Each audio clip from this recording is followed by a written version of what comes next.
Hello friends, greetings of the day. Welcome to the online session of Business Economics. Friends, in this session we are learning chapter number 1, that is nature and scope of business economics.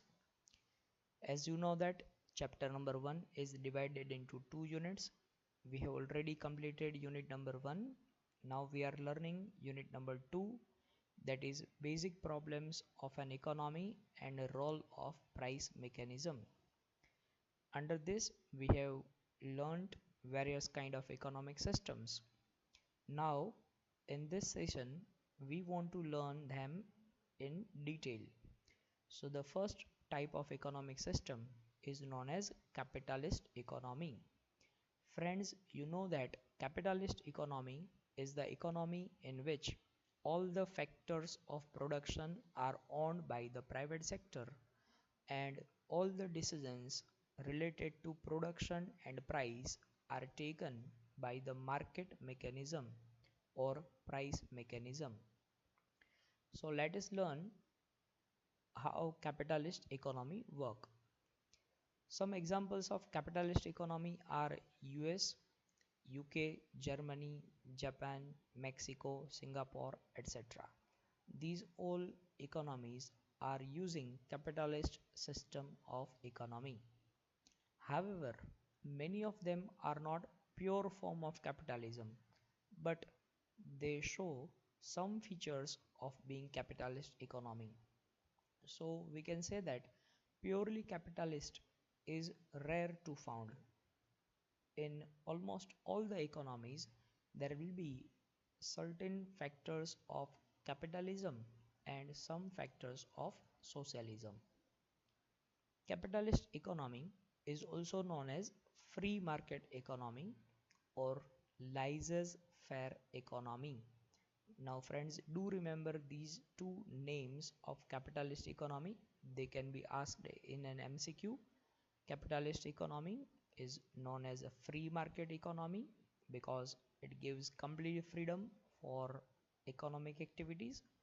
It is known as laissez-faire economy. Laissez-faire means complete freedom in the economic activities.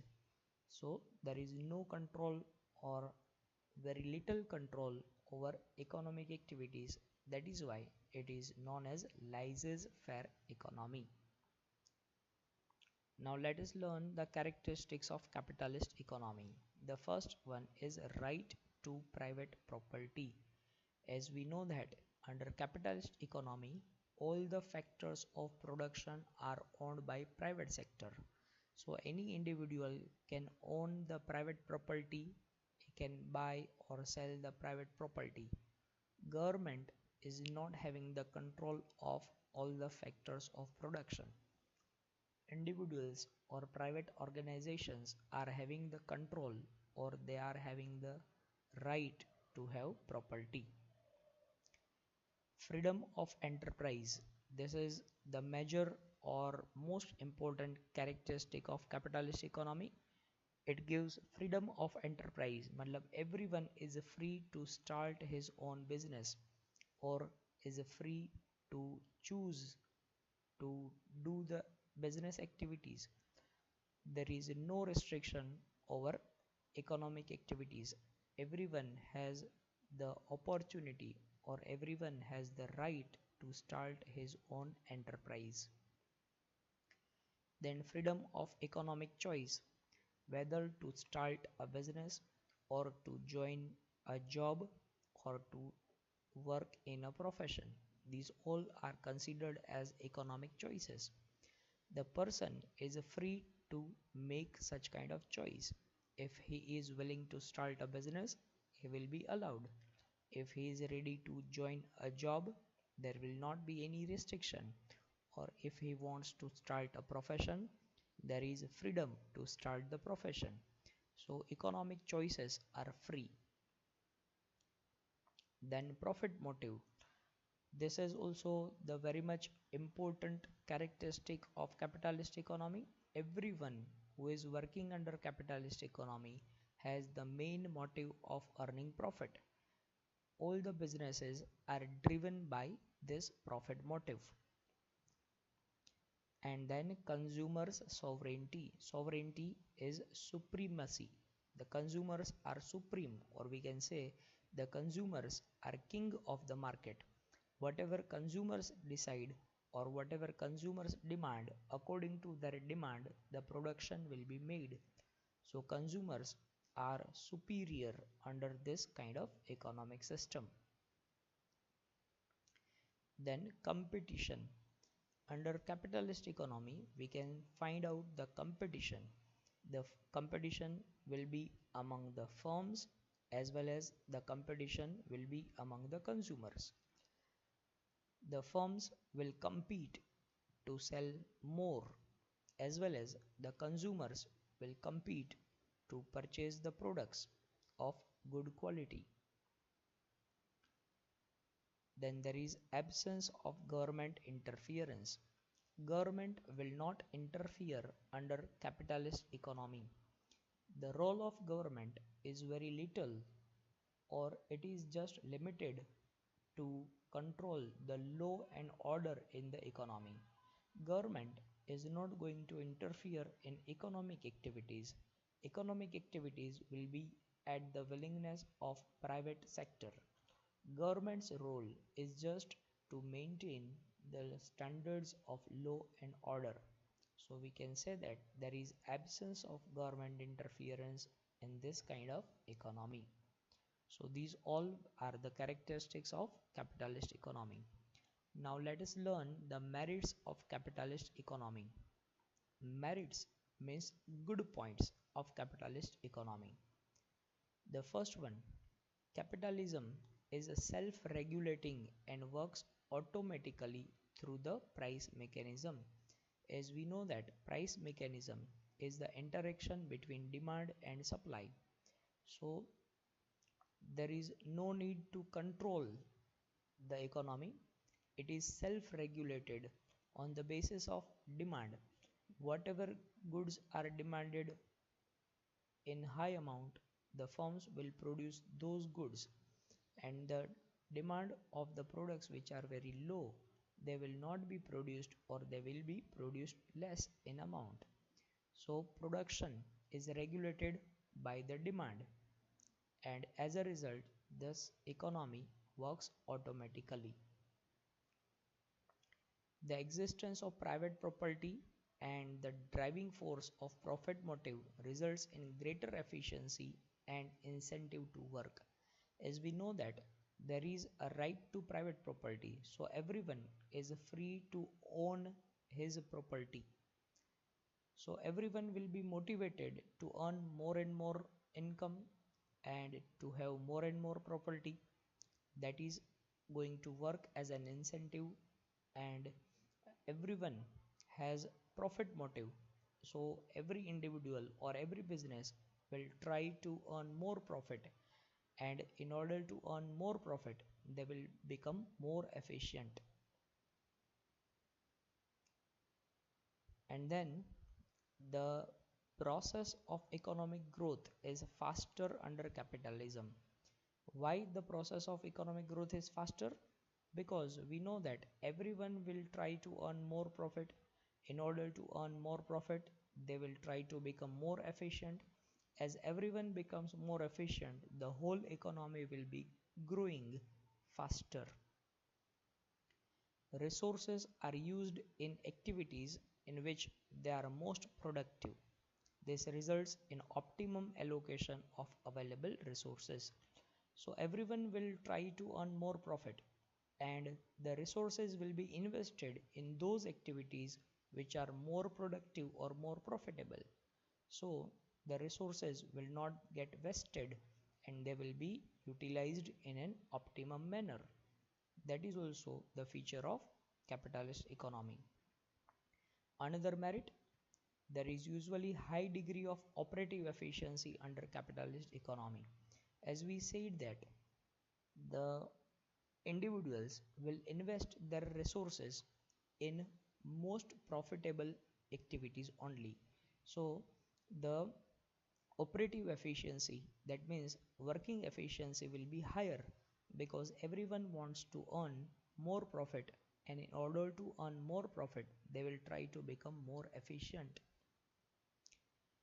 Cost of production is minimized. Now, in order to maximize the profit, the producers will try to minimize the cost. If the cost of production is minimized, the profit will be automatically maximized. So this kind of economy is cost effective also. Capitalist system offer incentive for efficient economic decision and their implementation. Those people who are very much efficient, those who are very much quick decision maker, or those who can take decision faster, they will get incentive because they will earn more profit. But those people who are very slow at decision making, those people who are not efficient will not get profit. It means that capitalist system gives profit or incentives to those who are very much efficient. Consumers are benefited as competition forces producers to bring in large variety of good quality products at a reasonable price. Under capitalist economy, there will be a great benefit to the consumers because under capitalist economy there is competition among the producers, and because of competition large variety of goods will be available, good quality goods will be available but at a reasonable prices. Capitalism offers incentives for innovation and technological progress. As we know that everyone tries to earn more profit. Now in order to earn more profit, they will have to make innovation. They will have to make technological progress. And as a result, the organizations which are capable of innovation and technological progress, they will earn more profit. Capitalism preserves the fundamental rights such as right to freedom and right to private property. So we know that there is right to freedom. Everyone is free to start his own business. There is no restriction on economic activities, and there is a right to private property. It means that everyone is free to own his property. Government is not going to interfere these rights. So these are the merits of capitalism. Capitalism rewards men of initiative and enterprise. It means that those people who are going to take the initiative of starting business will be get rewarded because they will get profit. But those people who are imprudent, that means those who are unwise or those who are inefficient, they will not be able to start the businesses, and as a result they will get less profit or they will not earn good income. Capitalism usually function in a democratic framework. So capitalism has democracy, and democracy means the public is superior in such kind of economy. The capitalist setup encourages enterprise and risk taking. As we know that there is profit motive under this kind of economic system, everyone will be encouraged to earn more profit, and as a result they will be having entrepreneurship and risk taking ability, and as a result there will be the development of entrepreneurial class which is willing to take the risk. Now let us learn the demerits of capitalism. The first demerit is there is vast economic inequality and social injustice under capitalism. As we know that under capitalism there is profit motive. Some people will be very much efficient and they will earn higher profit.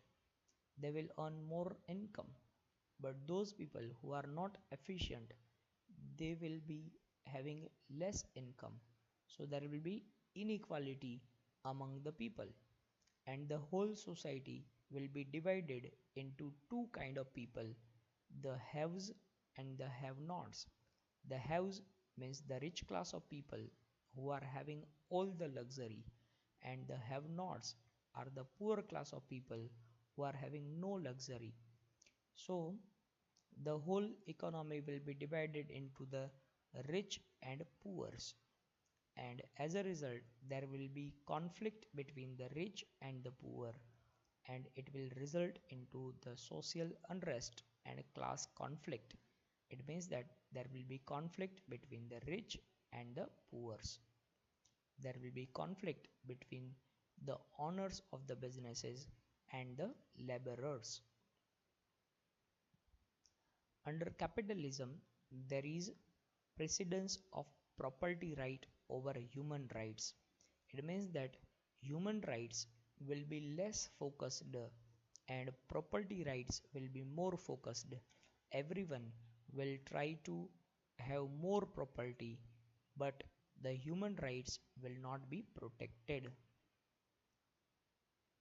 Then economic inequalities lead to wide differences in economic opportunities and perpetuate unfairness in the society. So as we know that there is economic inequality, and because of this economic inequality some people will get more opportunities and they will be becoming richer and richer, but those people who are not getting opportunities they will be poorer and poorer. So there will be unfairness in the society.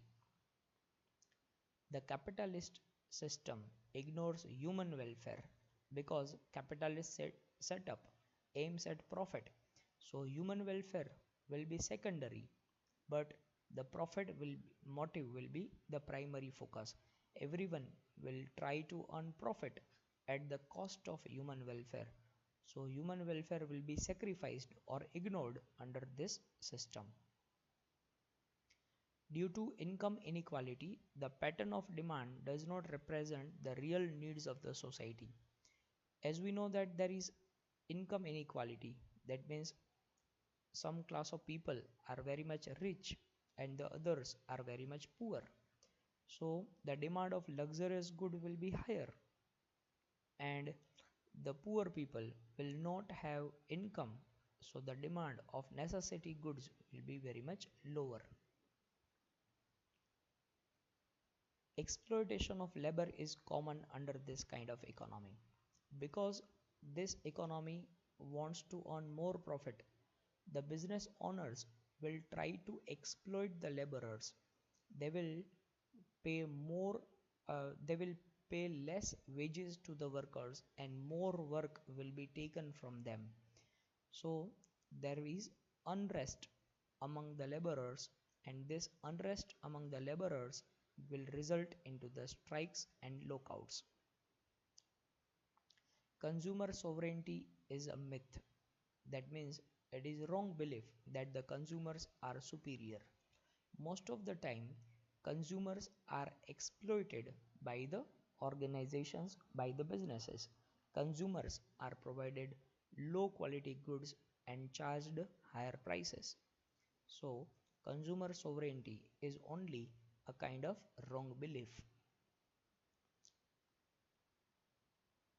There is misallocation of resources,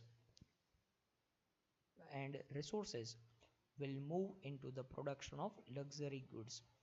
As we said that under this kind of economic system there is inequality among the people. Rich class people will demand more luxurious goods, and production of luxurious good will be more at the cost of necessity goods. So the production of necessity goods will be less and production of luxurious goods will be more. This creates misallocation of resources. Less of merit goods like education and healthcare will be produced because these kind of goods are for the welfare of the people. They are known as merit goods. The goods which are for the welfare of the people are known as merit goods. But the production of merit goods will be less because these goods are less profitable, and when they are less profitable they will be less produced under capitalist economy. Due to unplanned production, economic instability is seen in this economic system. Because there is no central planning, we can see the economy is going under the depression or unemployment. These are very much common phenomenon under capitalist system. There is enormous wastage of productive resources because these productive resources are mostly utilized for the advertisement and sales promotion activities. Because in order to remain in the competition, every firm will make more and more advertisement. They will spend heavy amount on advertisement and sales promotion. These resources are considered as wastage because if they are utilized for the welfare of the people, they will create greater welfare. But the firms do not utilize such resources for the welfare. They utilize these resources for advertisement and sales promotion. So we can say that the resources get wasted. Capitalism leads to formation of monopolies, as large firms may be able to drive out the small firms by fair means or foul. It means that the large firms will try to outsmart the small firms because large firm want to form their monopoly, and this is also possible under capitalism. Excessive materialism as well as conspicuous and unethical consumption leads to environmental degradation. Every person wants to become richer, and in order to become rich, they will follow the principle of materialism. They will try to earn more and more luxury. Now, in order to get more luxury, they can sacrifice the environment also, they can damage the environment also. So, environmental degradation can also happen under this kind of economy. So, this is capitalist economy.